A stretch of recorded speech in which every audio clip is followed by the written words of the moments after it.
Hi hello welcome to Blasters arena. Kerala ബ്ലാസ്റ്റേഴ്സിന്റെ മോശം നിലയിൽ ആരാധകരെല്ലാവരും ഇപ്പോൾ അസംതൃപ്തരാണ്. 12 മത്സരങ്ങൾ കളിച്ചിട്ട് കേവലം 3 മത്സരങ്ങളിൽ മാത്രമാണ് ബ്ലാസ്റ്റേഴ്സ് വിജയിച്ചിട്ടുള്ളത്. അതുകൊണ്ട് തന്നെ ബ്ലാസ്റ്റേഴ്സ് ആരാധകരും ആരാധക കൂട്ടായ്മകളും ഇപ്പോഴും പ്രതിഷേധം തുടരുകയാണ്. ഇത് ബ്ലാസ്റ്റേഴ്സിന്റെ മാനേജ്മെന്റിന്റെ മേലിലുള്ള ആ ഒരു പ്രഷർ വർദ്ധിപ്പിക്കുന്ന കാര്യമാണ്. അതുകൊണ്ട് തന്നെയാണ് നവോച്ച സിംഗ്, കോറു സിംഗ് എന്നിവരുടെ കോൺട്രാക്റ്റുകൾ ബ്ലാസ്റ്റേഴ്സ് പുതുക്കിയിട്ടുള്ളത്.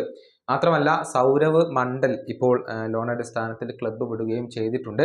ബ്ലാസ്റ്റേഴ്സിന്റെ പരിശീലകനായ സ്റ്റാറയെ കുറിച്ച് ഒരുപാട് ഊഹാപോഹങ്ങൾ പ്രചരിച്ചു കൊണ്ടിരിക്കുന്ന ഒരു സമയമാണിത്. പക്ഷെ നിലവിൽ അദ്ദേഹം കേരള ബ്ലാസ്റ്റേഴ്സിന്റെ പരിശീലക സ്ഥാനത്ത് തുടരും.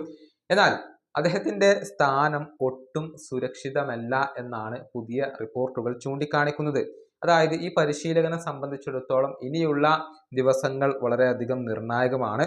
പോസിറ്റീവായ റിസൾട്ട് വരുന്ന മത്സരങ്ങളിൽ അദ്ദേഹം ഉണ്ടാക്കിയെടുക്കേണ്ടി വരും. മാത്രമല്ല അദ്ദേഹത്തിന്റെ ഭാവിയെക്കുറിച്ച് ചർച്ച ചെയ്യാൻ വേണ്ടി കേരള ബ്ലാസ്റ്റേഴ്സ് ഉടൻ തന്നെ ഒരു യോഗം ചേർന്നേക്കും എന്നുള്ള റൂമറുകളും സജീവമാണ്. പക്ഷേ ഇക്കാര്യത്തിൽ സ്ഥിരീകരണങ്ങൾ ഒന്നും ലഭിച്ചിട്ടില്ല. ചുരുക്കത്തിൽ സ്റ്റാറെ ഒട്ടും സേഫ് അല്ല എന്ന് വേണം വിലയിരുത്താൻ. കഴിഞ്ഞ ബംഗളൂരു എഫ്സിക്കെതിരെയുള്ള മത്സരത്തിൽ പരാജയപ്പെട്ടതോടുകൂടി തന്നെ അദ്ദേഹത്തിന് മേലിലുള്ള ആ ഒരു പ്രഷർ വർദ്ധിച്ചിരുന്നു. മോഹൻ ബഗാനെതിരെ മികച്ച പ്രകടനം ബ്ലാസ്റ്റേഴ്സ് നടത്തി എന്നുള്ളത് ശരി തന്നെയാണ്. പക്ഷേ ആ മത്സരത്തിലും പരാജയപ്പെടുകയാണ് ചെയ്തിട്ടുള്ളത്.